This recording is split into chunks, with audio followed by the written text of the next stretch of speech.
Mga ka-Republic, matapos ang isang makapigil hiningang comeback win laban sa Rain or Shine sa Bahrain noong December 17, wala nang pahinga para sa Barangay Ginebra.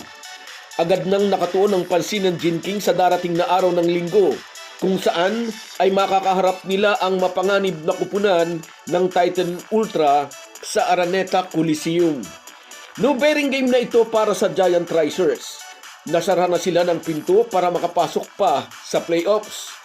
Ang bigat ng laban ay nasa balikat ng Ginebra dahil ang panalo nila rito'y magpapanatiling bukas sa pintuan upang makakuha sila ng twice to beat advantage. Pero hindi na nila hawak ang kanilang kapalaran. Nakadepende na rin sa magiging resulta ng ibang laban. Pag-uusapan po natin yan, pero bago ang lahat ay maglalambing po ako sa inyo na isubscribe ninyo itong ating channel. At kung di masyadong makakaabala ay i-like at paki-share na rin ninyo. Malaking bagay po yan sa aming mga vlogger. Maraming salamat. Mga ka-Republic, kilala si Tim Cone sa pagiging perfeksyonista at disiplinado, kaya naman wala sa kanyang bokabularyo ang relax kahit galing sila sa isang malaking comeback win sa Bahrain. Asahan na hindi magre-relax ang Ginebra sa laban nila sa Titan Ultra sa linggo. Bagamat pasok na ang Ginebra sa quarterfinals, asahan na pupukpok pa rin sila sa huli nilang laro dito sa elimination. Ang panalo laban sa Giant Racers ang unang hakbang para magkaroon sila ng chance sa top 4. At hindi lang sila dapat manalo, dapat lamangan nila ng malaki ang Titan Ultra para sa mas mataas na quotient.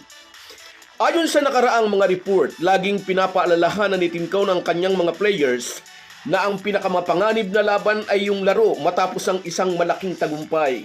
Dahil kadalasan, ang isang panalo'y nagdudulot sa mga players ng tendency na mag-relax na nagre-resulta ng pagkatalo laban sa mga kupunang wala nang ipinaglalaban. Ang layo nila lamang ngayon ng Titan Ultra ay manira ng ranking. Tapos ang malaking papel na ginampanan ni RJ Abarientos sa panalo ng Ginebra kontra Rain or Shine sa larong ginanap sa Bahrain, sa huling game nila sa elimination ay malaki ulit ang aasahan sa kanya ni Tim Cone.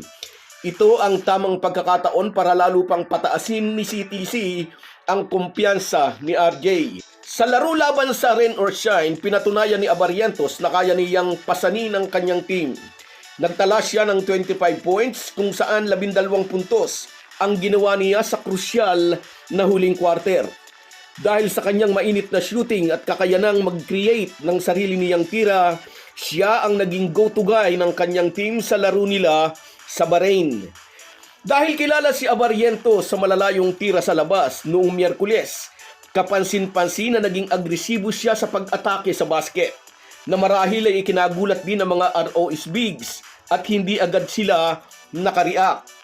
At hindi lang siya nag-top score para sa Ginebra, naramdaman din ang kanyang hustle at defensive presence. Nakahablot din siya ng 4 na rebounds, namigay ng 4 na assist at kumuha ng 3 steals. Ang kanyang 3 steals ay nagpapakita ng pagiging aktibo rin niya sa depensa. Naglaro si Abarientos sa Bahrain sa gitna ng isang matinding personal na pagsubok. Pumanaw ang kanyang tiyahin 2 araw bago ang pakikipagsagupa sa Rain or Shine. Ngunit nagpakita siya ng katatagan na nagsilbi ring inspirasyon ng kanyang mga kakampi. Ang ganitong uri ng mental toughness ay mahalaga lalo't nasa alanganing kalagayan pa rin ang kanyang kupunan.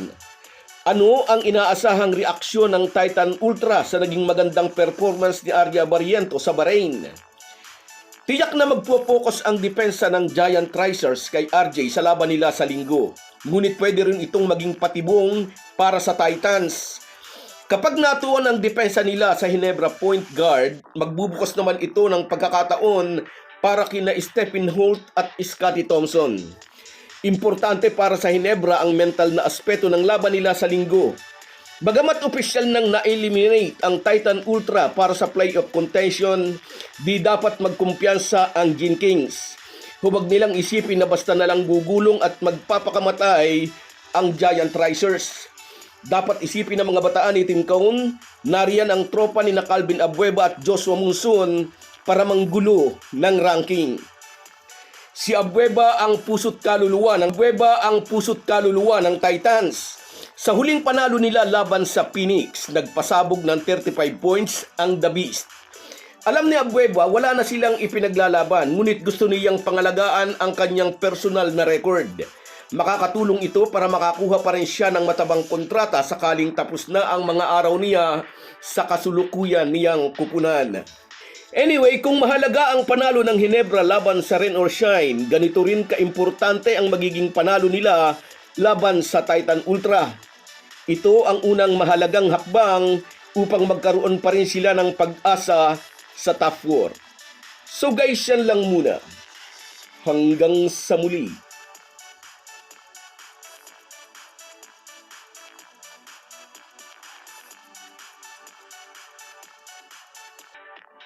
Kung wala po kayong mga viewers namin ay walang magtatagumpay na vlogger. Kaya salamat po sa inyong panunood. Shout out sa iyo at Merry Christmas, Borlagatan Donald, mula naman dyan sa Singapore. Shout out sa iyo, Idol. At sa iyo rin, Remihia Tibay, maligayang Pasko rin sa iyo. At sa iyo rin, Enrico de Guzman Kabayan, Merry Christmas. Ingat ka lagi dyan. Shout out sa iyo, Idol. At sa iyo rin, Merson Kabadi Vlog, taga Laguna, nasa Oman. Happy New Year at Merry Christmas. Pinagsabay ko na. Sa iyo rin, Francis Palumayan. Happy New Year at Merry Christmas din. Sabay na rin. Sa iyo rin, Sahara Higiya, Merry Christmas and Happy New Year in advance. Sa iyo rin, shout out Cecilio Tenorio, Kabayan. Maligayang Pasko sa iyo. Shout out. At sa iyo rin, Edwin Ferreras. Congrats sa Gin Kings noon at ngayon, sabi niya. Sa iyo rin, shout out Herminia Balingit. Congrats daw sa panalo ng Ginebra. At sa iyo rin, Ninita 42. Yes, salamat po sa update. Salamat din sa panonood mo. At sa iyo rin, Jigs Carido. Salamat po sa inyong lahat. Kahit gaano po tayo kabisi, ay huwag po nating kalimutan ang ating buhay espiritual. Lagi po tayong magpasalamat sa bawat araw na dagdag sa ating buhay.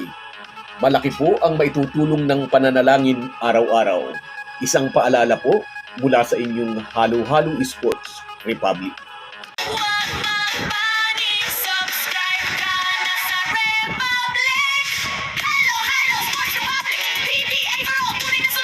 Mix ng kwento, play by play. Dito buo ang laro all day. Halo, Halo Sports